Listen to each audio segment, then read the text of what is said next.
ప్రభుత్వానికి సెగ పెరుగుతోంది.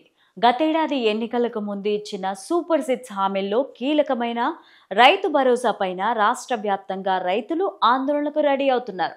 కేంద్రం ఇచ్చే పీఎం కిసాన్ పథకంతో కలిపి ఈ సొమ్ములు ఇస్తామని ప్రభుత్వం చెబుతున్నా ఇప్పటి వరకు 3 సార్లు డేట్లు ప్రకటించినా వాయిదాల పర్వం కొనసాగుతోంది.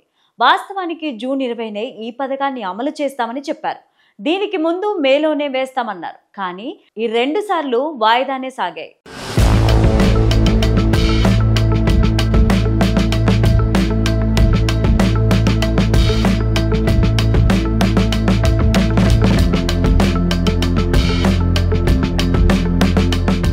ఇక జూలై 15న రైతుల ఖాతాల్లో నిధులు పంపడం ఖాయమని వ్యవసాయ మంత్రిత్వ శాఖ మంత్రి అచ్చెన్నాయుడు చెప్పారు. కానీ ఎప్పటికప్పుడు దీనిపైన వాయిదాల పర్వమే కొనసాగుతోంది.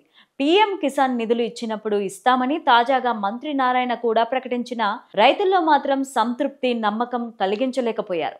దీంతో ఈ హామీలపైన రైతులు ఆందోళనకు సిద్ధమవుతున్నారు.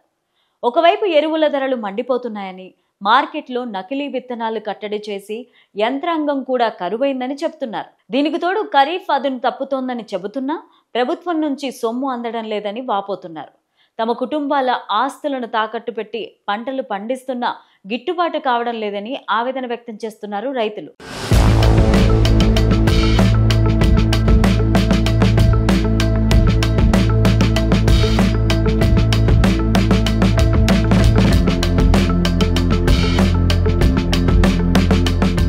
సుమారు 100 మందికి పైగా రైతులు తాజాగా వ్యవసాయ మంత్రిత్వ శాఖకు వచ్చి అర్జీలు సమర్పించారు. అసలు భరోసా నిధులు ఎప్పుడు ఇస్తారో చెప్పాలని అధికారులను నిలదీశారు. మీరివ్వకపోతే చెప్పాలని ప్రశ్నించారు. ఈ క్రమంలోనే కొందరు రైతులు సర్కార్ తీరుపైన తీవ్ర విమర్శలు గుప్పించారు. గత జగన్ ప్రభుత్వం బాగుందన్న వారు కూడా కనిపించారు. ఈ పరిణామాలతో అధికారులు ఉక్కిరిబిక్కిరి అయ్యారు. విషయాన్ని మంత్రి దృష్టికి తీసుకెళ్తామని చెప్పారు. ఇదిలా ఉంటే లేట్ అయితే ఈ పథకం వచ్చినా తమకు ఎలాంటి న్యాయం జరగబోదని, అప్పులకు వడ్డీలు కట్టుకునేందుకు మాత్రమే భరోసా నిధులు ఉపయోగపడతాయని చెప్తున్నారు రైతులు.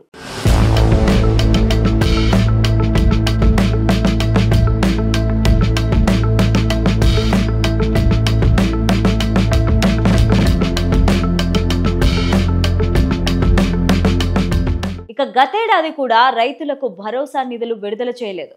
కొత్త ప్రభుత్వం జూన్లో ఏర్పడడంతో అప్పటికే ఖరీఫ్ ప్రారంభమైంది. దీంతో భరోసాకు కొంత సమయం కావాలని సర్కార్ ప్రకటించింది. లబ్ధిదారులను గుర్తిస్తున్నట్టు తెలిపింది. ఆ తర్వాతి ఈ ఏడాది కూడా ప్రారంభంలోనే మేలోనే ఇస్తామని ప్రకటించారు. ఆ తర్వాత పీఎం కిసాన్ నిధులతో కలిపి ఇస్తామని ప్రకటించారు. కానీ ఈ 2 వాయిదాలు ముగిసిపోయినా ప్రభుత్వం తాత్సారం చేస్తోందని రైతులు ఆగ్రహానికి గురవుతున్నారు. ఈ నేపథ్యంలో సర్కార్ ఈ సమస్యను సాధ్యమైనంత రీతిలో, సాధ్యమైనంత వేగంగా పరిష్కరించాల్సిన అవసరం ఎంతైనా ఉంది.